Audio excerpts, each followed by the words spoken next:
So why don't we just go ahead and get started? It is 12:06 now.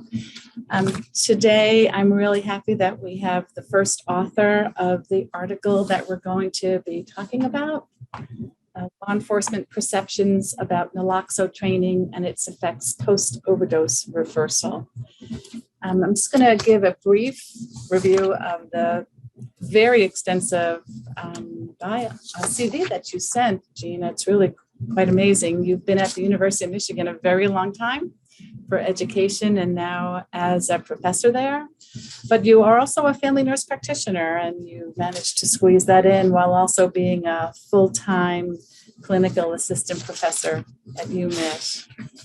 Very impressive list of classes that you're teaching, which sounds mind-boggling to me at the moment, and very involved in your community, as well as a recipient of a number of grants. So welcome. I've asked Gina to start us off with sort of an overview of the research that is described and reported in the article, and maybe a little bit of a background in terms of what it is that made you think about studying law enforcement, which I found fascinating anyway. So thank you, Gina. Thank you, Lynn. And thank you so much for inviting me this afternoon. And pleasure to meet you and everyone on the call today. Just to give you a short background of how I got involved in this space. I am a family nurse practitioner. I've always loved serving the underserved, vulnerable populations. And as part of my role as clinical associate professor at School of Nursing, we are assigned 20% of our time in a clinic. And I've been at our homeless shelter here in town since 2012, working as an NP delivering primary care services to people experiencing homelessness. And that's how this work got started for me. Back in 2013, our case managers would share with us that our clients were found overdosed in the shelter bathroom floors. Mm-hmm. And being a prior emergency department nurse, I knew what drug we had to give, but we didn't have it at the clinic at that time, back in 2013. And so we, another chief medical resident and I decided to look into the literature of how can we bring naloxone into our community, and so that we could be prepared for another overdose. And then so back then, this was fairly new for our region at that time of training non-healthcare providers on how to administer naloxone in the event of an overdose. So our shelter director asked us to train not just our healthcare staff, but the entire shelter staff, because they were going to be there 24 hours, 7 days a week. And it has been literally the shelter staff that have been reversing overdoses ever since we started this program back in 2013. And I'm sure everyone on this call knows with the worsening of the opioid epidemic and passing of legislation, that's when the sheriff's office in our town asked me to train their deputies in 2014 when Michigan allowed the legislation requiring first responders to be equipped with naloxone. And so we had our first training in 2015. And after the first week, of course, a deputy had a save, and the rest is history. Because after that, every agency was knocking and asking for more training. And I realized that it is 2022, and I am still providing overdose prevention trainings to our communities and to anyone that wants to know how to save a life. And so that's how the work got started for me in this space, in working with law enforcement, as well as with the community. And with the influx of training requests, I knew that I just couldn't do it on my own all the time, along with teaching and fulfilling my responsibilities at at the university. And so that's when we started to develop a train the trainer program, as well as some other training options for to deliver our education more broadly. And so with that, that's how this article got started. And so that's a little bit background of how I got involved with overdose prevention. And so going into the article, I knew from training, all of these police officers, that they really had mixed feelings about entering into the training itself back at that time. And so that was, you got to think back, it was 2015. We were fairly new to training non-healthcare providers or even community lay people to respond, despite the fact that the first naloxone distribution program began in 1996 in Chicago. And so when we conducted our training, it was very helpful that another officer taught with me. She was a lieutenant in the field, and she was very respected because of her experience. And so we had worked together. But despite all of this, you could see, the negative attitudes from the law enforcement, not the majority, but I sensed, why are we doing this? This is the EMS job. All of those things were coming up. So I wanted to see and assess, well, how do they feel about this after they, used naloxone and had a reversal, and to understand a little bit more about their perceptions about the experience of using naloxone, and to delve into a little bit about how they felt about people who use drugs, so that we could develop more or a more comprehensive education for our law enforcement. And so that is the background to the article. And so I think, as you have read in the article, we used a purposive sampling strategy. It's a small sample at that time. It was a smaller grant that I received to conduct this study. And so we interviewed 14 officers who had received the naloxone training the year before and had used naloxone successfully. And it's not generalizable, of course, because it was in our area, local region, but this is probably the largest law enforcement agency here in town. We interviewed the officers one-on-one from August to October 2016.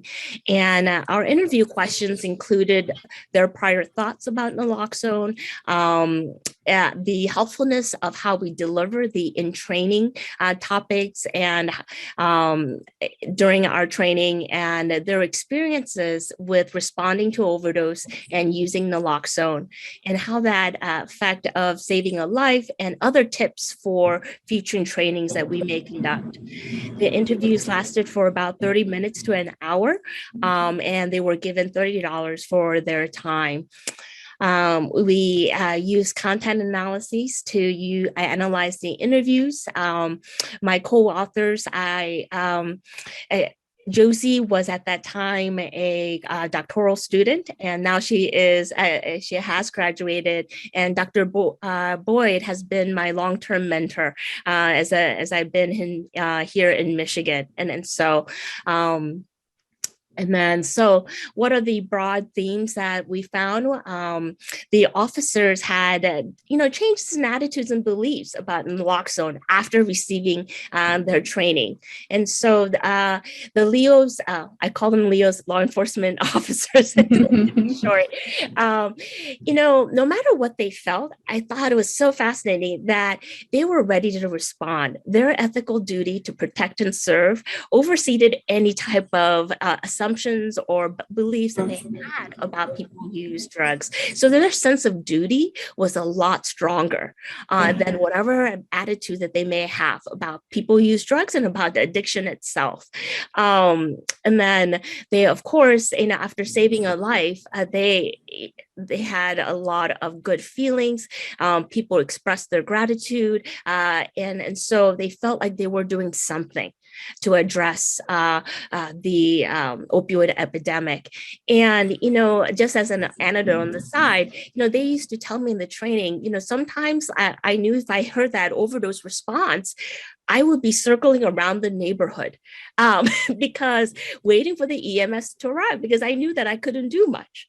But now they are the first ones to arrive at any of these overdose situation because they were now equipped and trained to administer. And so those were some of the stories that I was hearing during the training. And of course, I couldn't use that in the paper to report because I wasn't part of the interview. And then some of the other topics that they thought was very important to include in our future naloxone training would be to reduce the stigma of addiction, the disease process of addiction, and just clarifying any misconceptions about naloxone and overdose and as well. They also recommended post-overdose response strategies that is needed. And also they inquired a lot about how to interview families and friends after an overdose as well, and how to respond to their needs. And so that's the quick summary of and my background of this article, and I welcome your suggestions. This is the best encapsulation of your history and the work that you did to get to the point of the article. Make sure that Donna, did you have any specific questions since you're the one who might have to leave early? Thank you. My question is more of a curiosity question. So you did this in 2016. Mm-hmm. I'm wondering what you think if you interviewed officers now, given that you've had the extra training and these experiences, what do you think the results would be? Would they be similar? Would they be more improved? I'm just curious as to your take on that. Donna, that is such an excellent question. Thank you. Because at that time in 2016, it was fairly new, right? Equipping law enforcement officers. And since then, this agency has had over 500 saves. And now I realize, the new recruits, I believe, will have similar sentiments. However, what I am concerned is more of the seasoned officers, how they would respond now after, several rescues. And just the issue of compassion fatigue. I know I discussed in writing about compassion satisfaction, but now with the epidemic persisting and worsening, right? I worry about compassion fatigue. That's exactly the question I was going to ask you. So thanks, Donna. Yeah.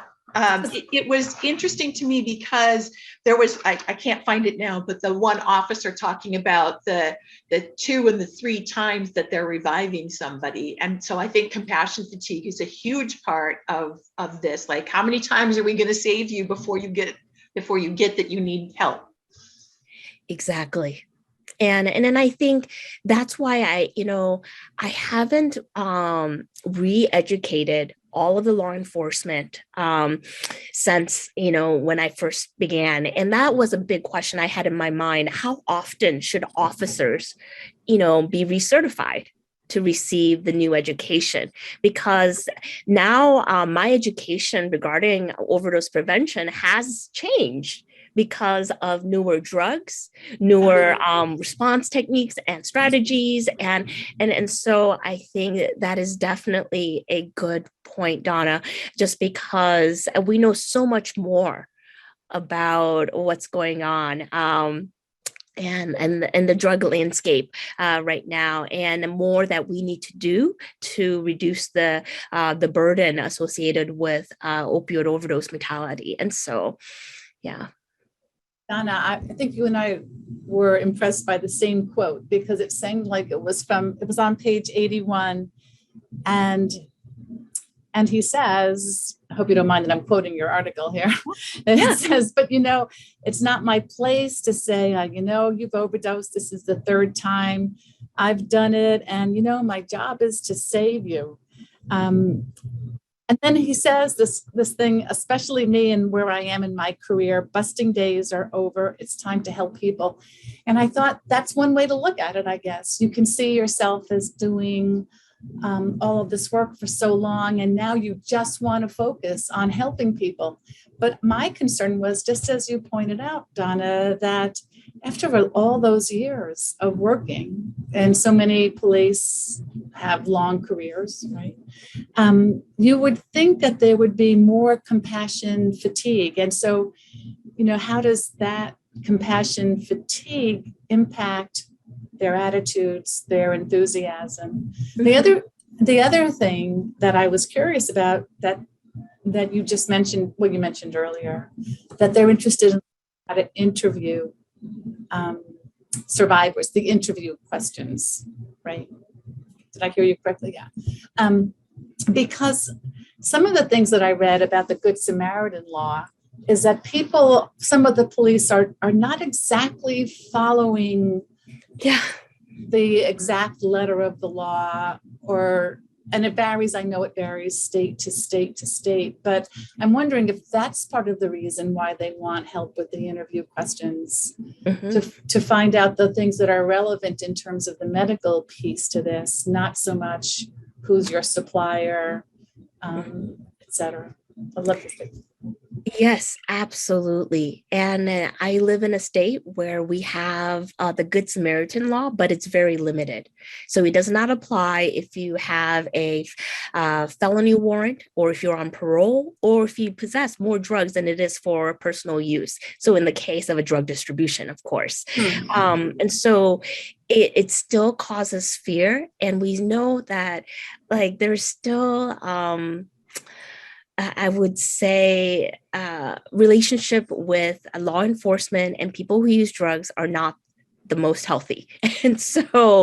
And there's still a lot of fear because of the way other when they do respond to an overdose, there has been arrests being made. There has been interviews about from the police about, and they make that as a more of a main focus of how to capture or arrest their supplier. And so that has caused more of a tension in some communities in working with law enforcement and trying to help people who use drugs.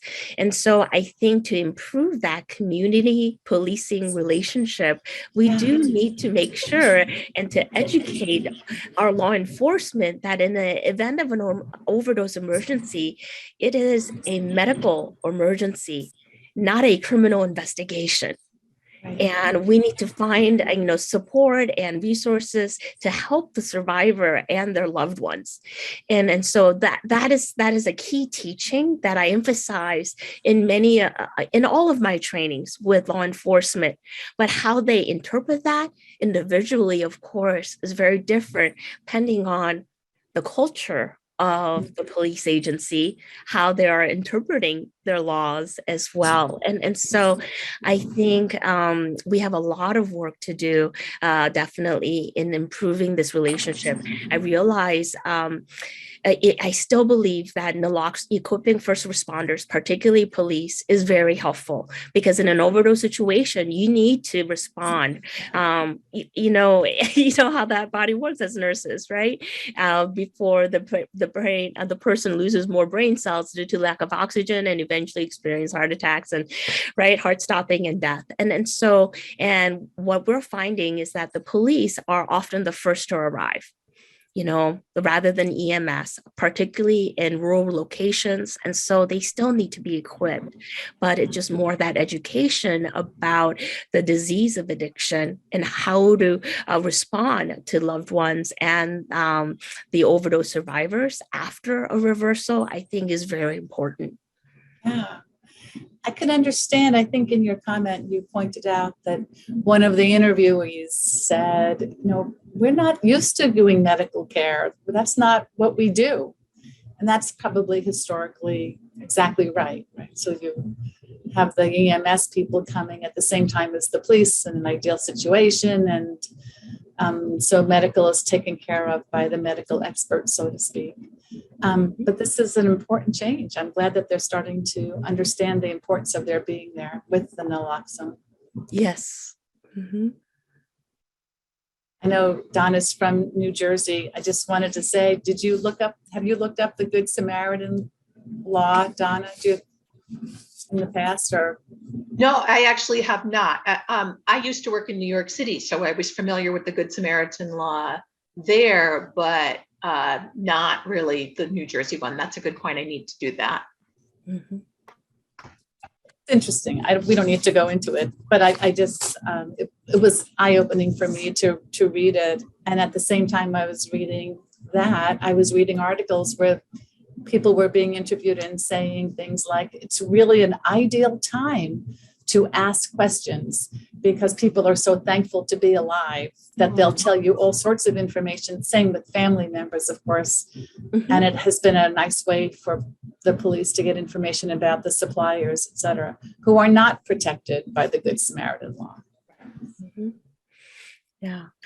I'm curious, Gina, mm-hmm. in listening to your presentation, I'm hearing and wondering, are the officers, the LEOs, as you call them, provided with any type of self-assessment regarding the reason, the root cause that they may be feeling, have the stigmatization of negative feelings? I've worked in the field in the 70s and have had a private practice, and this is, has been a chronic problem for addicted people, for everyone. But I think this is interesting what you're saying about the police officers. So is there any type of program that they go through in preparation for addressing it because of their negative feelings, in terms of maybe family members being addicted or alcoholic? Alcoholism is really high in the police force. Mm-hmm. That is a great question, Jacqueline. I am not aware of a prior assessment that they may go through to understand the root causes of why they feel a certain way about addiction and people who use drugs. But that would be something that would be interesting to know and to learn more about, for sure. And like I working with and training. I've trained so many people on how to use naloxone, and just speaking anecdotally from my experience, I realized if a person, and I say this with police officers or LEOs, that I've noticed that if they do have a family member or loved one that they know that are struggling with drug addiction, I notice that they either have a lot of compassion or really angry. By the situation. Mm-hmm. And so it's like a very polarizing view of how they feel. And I think the ones that I interviewed, though, for the study, they had very positive views about helping and about serving and about responding.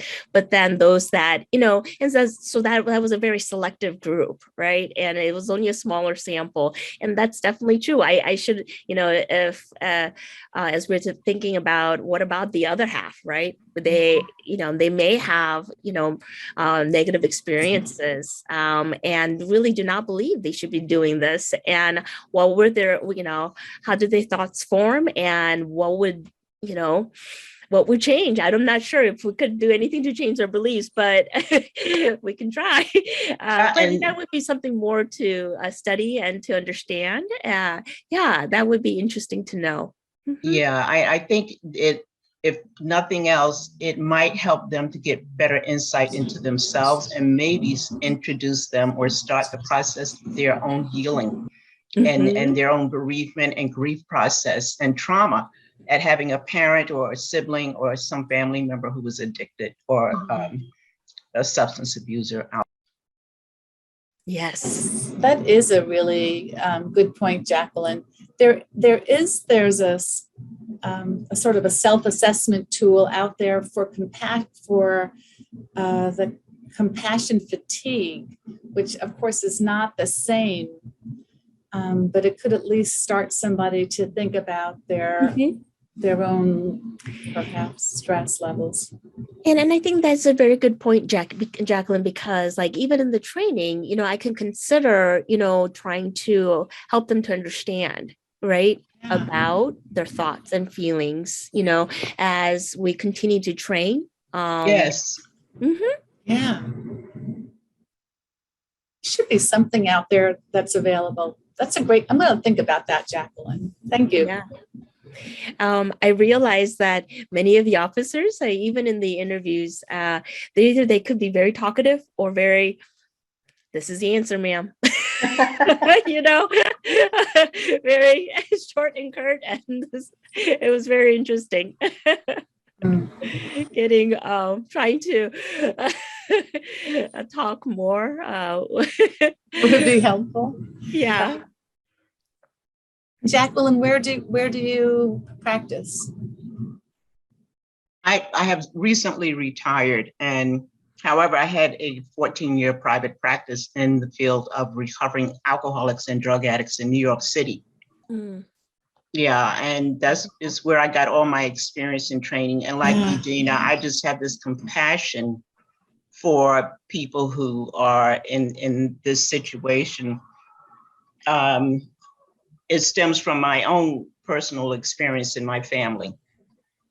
So I understand what you're saying. It'll either lead you into compassion or total anger and resentment. But also for me, I have found it extremely rewarding to work with this population of people, to see people who do get their lives together.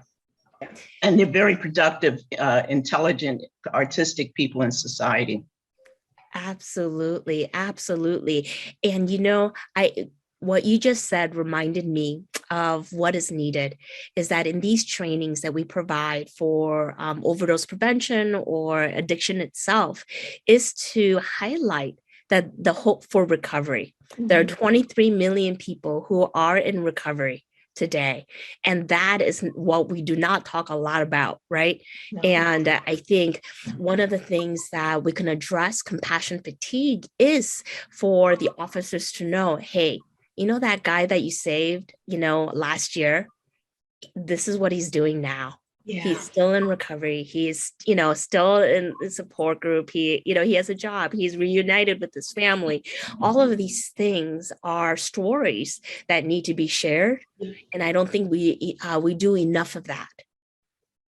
And I like how you framed it in your article, Gina, when you said that you try to remind them that resuscitation with naloxone is the first step towards recovery, right? To make them see the process and that that the Leos are part of the process of recovery, I think could be very empowering.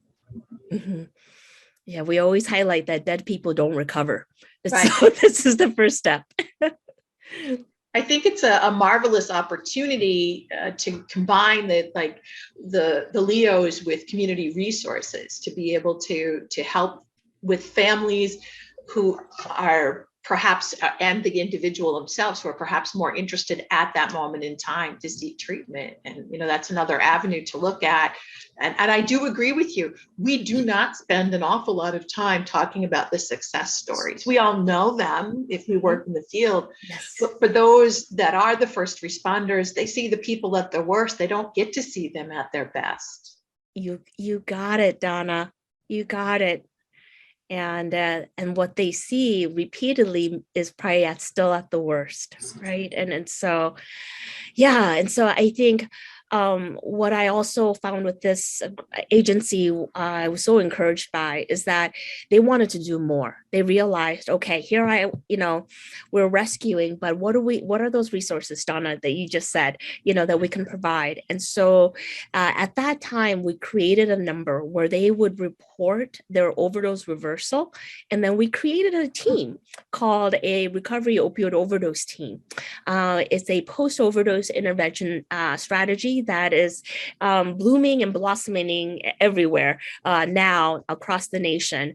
And what happens is that we send a peer recovery support specialist out to see the client in the community or in the emergency department to offer recovery support and treatment service support as well, and follow up with that individual for up to 90 days.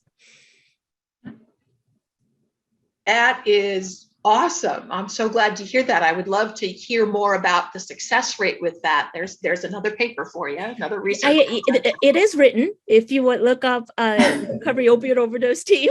Okay, I will look for that. Thank you. I'll look that up also. It reminds me of the 90-day 12-step meeting. Yes. Yes. If it falls into that. And Yes. I love the idea that peer support and buddying up. Thank you. Yes. And so we are now working on the second round of improving our root team.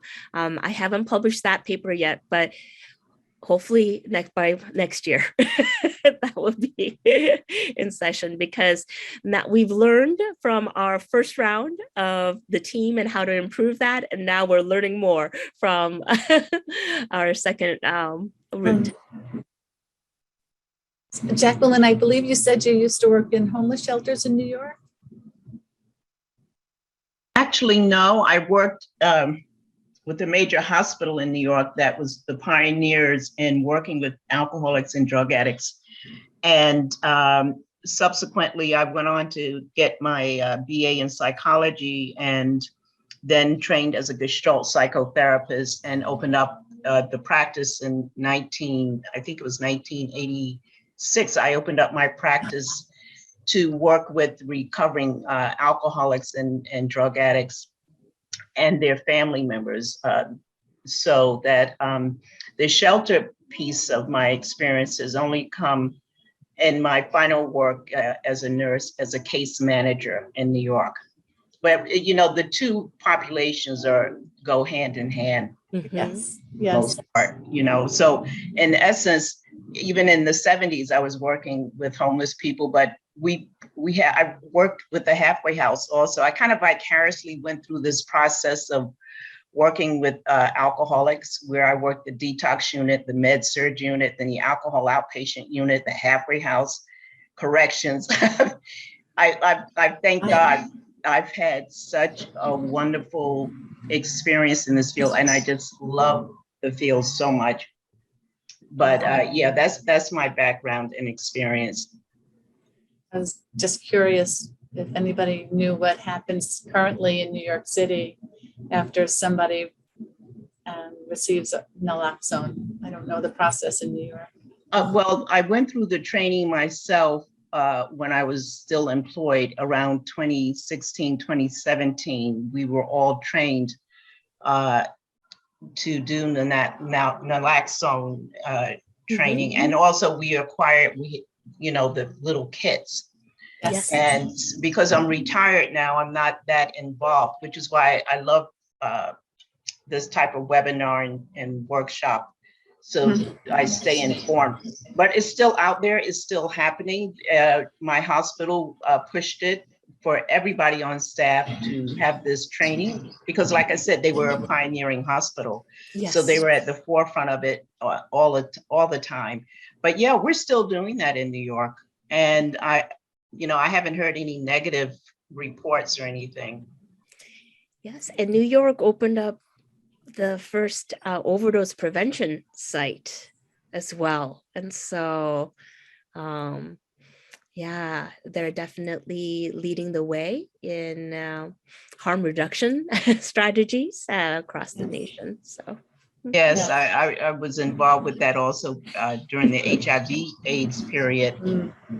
I had to do training. There's my other group of homeless population. I had to provide education and training and in the harms reduction piece. And it's just all been very rewarding. That's all I can say. Yes. Yeah.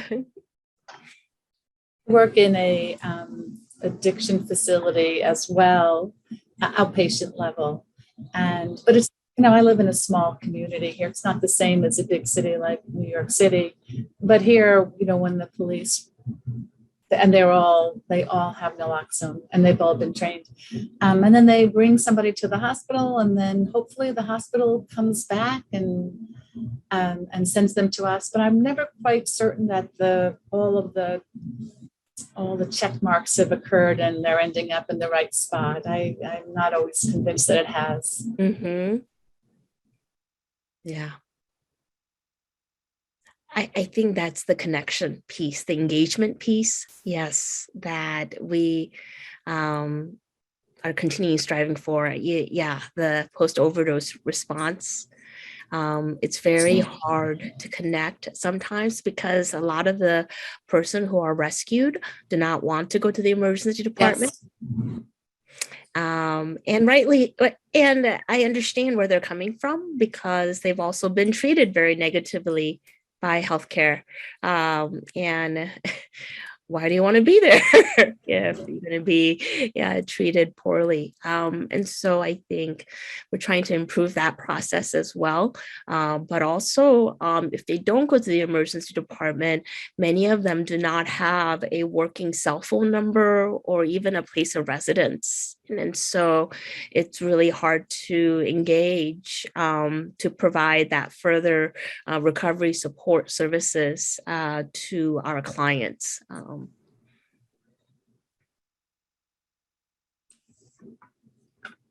Deborah, did you have anything that you wanted to ask?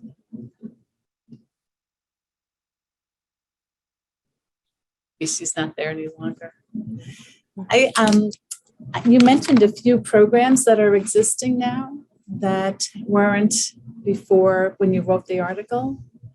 That the follow-up care, which sounds really interesting. I wish I knew more about those as well. You've explained your program.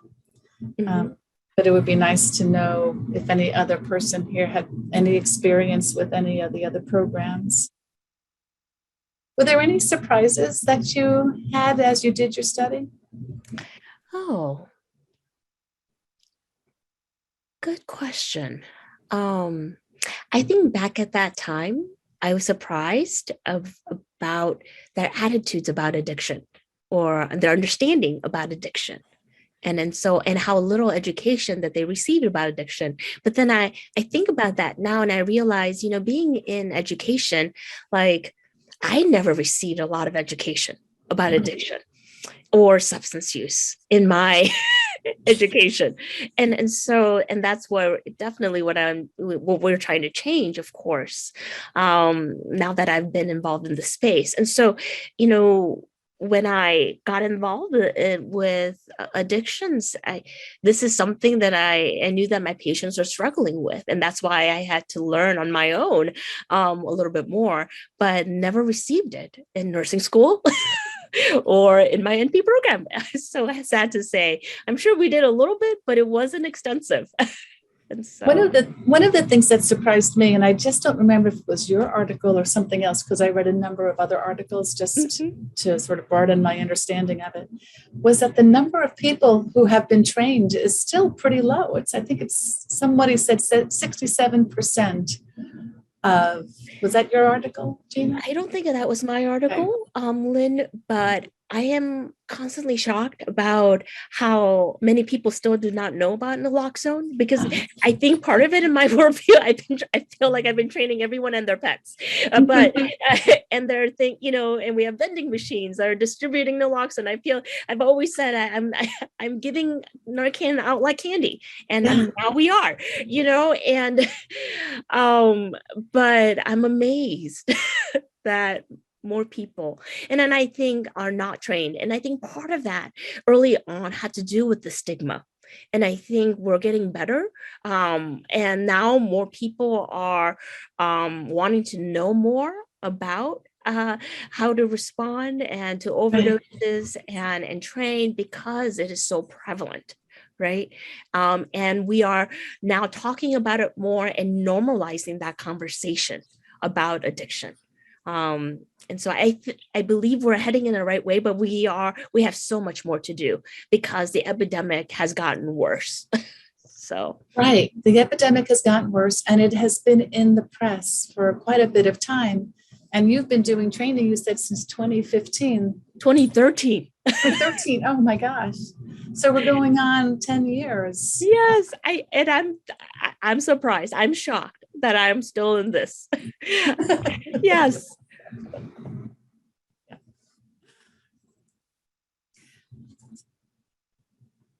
I'm looking to see where my other questions were.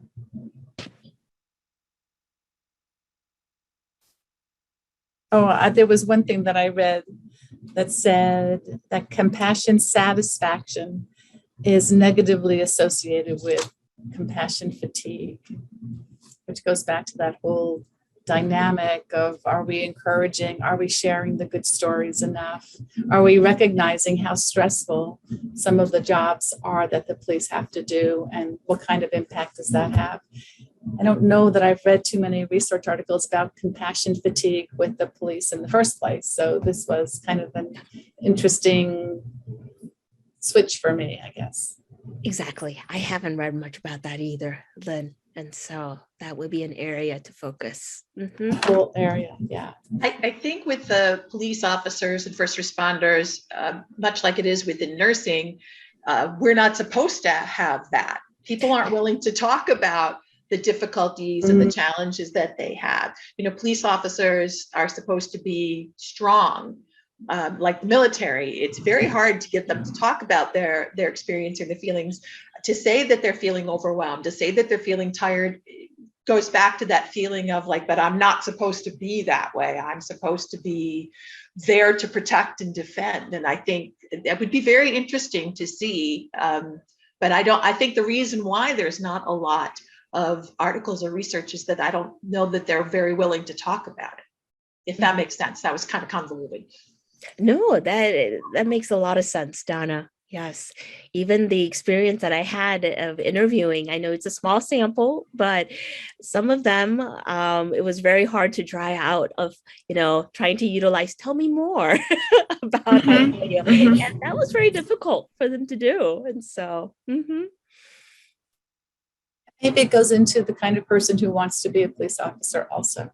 That not only is there a stereotype that they're there to protect and serve us, as you so beautifully put, but that's what brought them into that line of work in the first place, right? Yeah, absolutely. During COVID, maybe people's opinions have started to change a little bit. I think we started to see how hard people were working during COVID, right?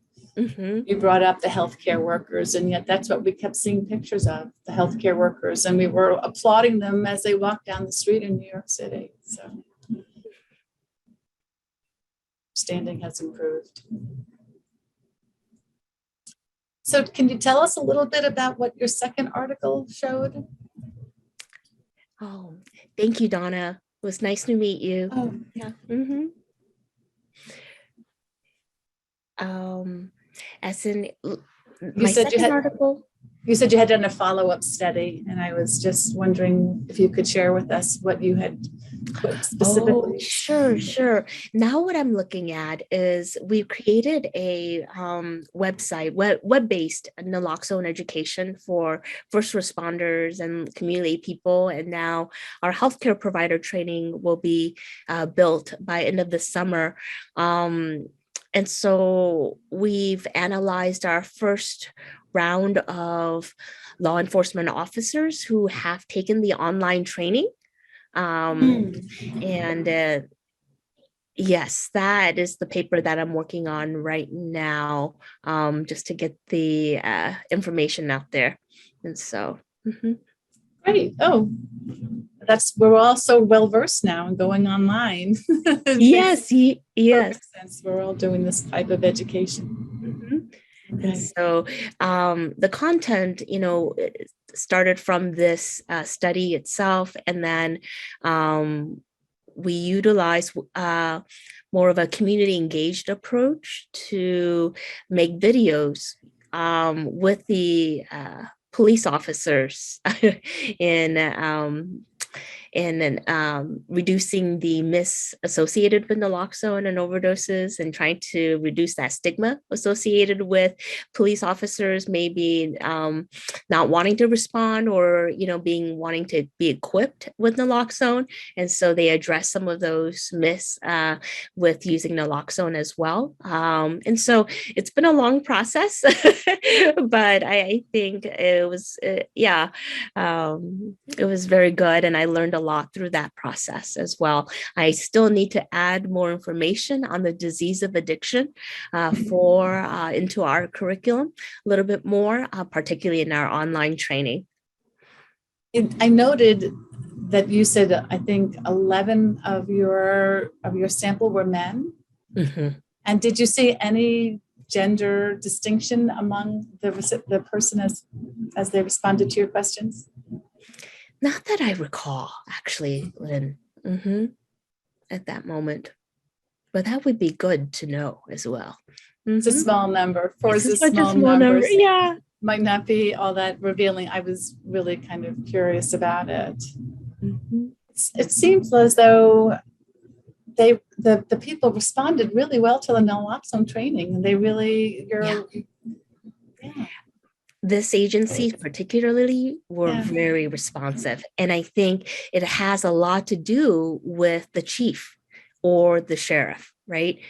How the culture is set with an agency, particularly in law enforcement, I think is very important of how things are communicated and viewed. And so with this group, it was very positive. Positive, and it was important. There was importance placed on what they were doing. Absolutely. And they are still awarded and recognized for saving a life, each of these police officers. Mm-hmm. And again, I think there's this, I'd love to know if, as people continue to do this, and I think this is how you started out the whole conversation, are people getting tired? Is the compassion fatigue starting to overtake all of that positive reinforcement, all of the good feelings that were generated when they first started doing this with their first save, et cetera, et cetera? And at some point, do they start to say, I've done this enough? Exactly. It would be good. We could go back to these same 14 people to ask that question, them.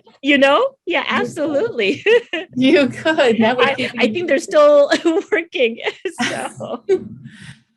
So I think it's just down to Jacqueline. Ann Mitchell, who I think is on the call, is the editor of the journal. Oh, okay. So I'm glad that you're here, Ann. Yes, thanks. It was a great meeting. Really awesome. So nice to meet you, Gina. Nice to meet you as well, Ann. That's good. Jacqueline, I don't want to miss any. We still have a few minutes. I don't want to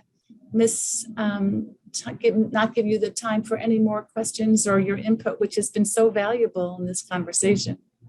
Thank you very much. I'm just very happy that there are people who, I'm 72 now, and I'm still very interested in working with the addicted population. And I probably will be doing it through my church. And I could not find the article, Gina, but anytime I get the email, because I'm a member, I want to come on and I want to hear what's going on, what's current. And I love the work that you're doing. It's so encouraging to me. And because for me, the question is, what's next? What's next for this population of people in the season that I'm in right now? And if I could be of any help to anyone, I'm offering my volunteer services. I've enjoyed this so very, very much. I see you put your yes. Okay, now I got to I'm that baby boomer generation. I gotta pull this up. Yes, I sent you my email, Jacqueline, so that, or you can send me yours and I'll be happy for Okay. to stay connected and send you the article for sure. Uh-huh. I'm pasting it now, so I will send you a email with my information on it, and Yes. I do have other things. I'd be so interested in hearing more about what you're doing, and you as well, Lynn. I don't think this will be a situation that will ever be remedied. People are always finding new ways to do drugs and new drugs to do. You got it. And but the bulk of my nursing career, I have to say, even when I worked initially in 1970, I started out August 1970. It was pediatrics, and of course we had heroin babies going through withdrawal, but we also had these little toddlers who ran around, one of them anyway, and drank the mother's or the dad's methadone. And so we had a little baby with the methadone overdose. I had a 10-year-old with alcoholic poisoning. So I saw then that the thread, it's just been consistent throughout my career. So I went ahead and I got involved in it on a more full-time basis, and I haven't regretted any of it. Yeah, so I can only imagine the changes in the treatment that you've seen over your career. oh yeah, the one being this Naloxone. Yes, I'm yes. kind of tongue-tied today. The other has been the treatment of heroin addiction and with methadone, and then changing it to buprenorphine and other, I forget what the other one is right now. I think there's another one out there. But I'm a strong proponent of the 12-step program. And maybe I don't think I'm stuck in that, but that's where I've seen the most success. And I've done the history behind it. I've read the book by Bill W. It's credible. And I think, to kind of throw that out the window is a disservice that some of these rehab and treatment programs, and some of the things, they need to go back to those old-fashioned halfway houses. I was listening to you, Gina, about there's no place to go. They don't want to go to the ER, and you're right, the treatment's bad. So could there be a post-overdose stop-off station? Yes. And direct them to that post station. Yeah. Non-threatening. It's not saying medical care. It's just saying, come here and rest a while. And yes, Jacqueline, and in our area, we call them engagement centers. Okay. I'm writing all of this down because I just became a faith community nurse for my congregation, and we have a homeless population on the Upper West Side of Manhattan. I'm living in the Bronx, but that's my church, and I know we're looking at ways of being a supportive, healing church for the community, really engaging with the people in the community, whether they're homeless or part of the church or not, but really trying to bring in those who are not part of the church, not for evangelizing necessarily, but to actually carry out that we want to help you, we want to help you heal, we want to be there for you, we love you. It's about loving people and providing the healing. And I think that's what nurses do. I agree with you, nurses do a lot of multitasking, but we're also, I think, I feel so blessed and rewarded. I'm going to get ready to cry. I'm going to get ready to cry too, Jacqueline, because I wanted to say to you, you haven't really retired. You're just not getting paid. And and you need to speak more and to share. The wealth of knowledge and experience that you have needs to be passed on. Thank you. So Jacqueline, we have the journal club is every 3 months. Okay. It's generally, so the next one will be in October. Please, please, please come back. Because Okay. you do have a lot of experience to share with us. And you're a member, so you know that you can Yes. see the journal online. I've been trying to, but I also get it paperback. And okay. I know how to go online. Once I get it paperback, I play around and go online to read the articles. But yeah, I will. Thank you. Would you like me to send you electronically a copy? Yes. My can- email is my name, Jacqueline, spelled out Johnson, the number 8@gmail.com. Thank you, Len. I appreciate that. Okay, so Jacqueline, so no dot, just Jacqueline. Yes, all Johnson. lowercase, no breaks. Yes. And the number 8 Yes. at Gmail. Yes. Look how hip we are. I might have trouble staying on a call, but I can send an email. And I hear you. even Gina said she's been having some technical issues. Yes. God bless you.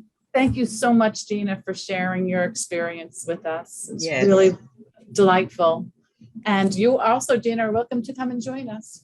Thank you so much. I thank you so much for the invitation. It was so nice to be here and to meet with you as well. And so thank you. You're very welcome. Okay. Have a nice summer. All right. Bye-bye. Thanks, everyone. Bye. Bye.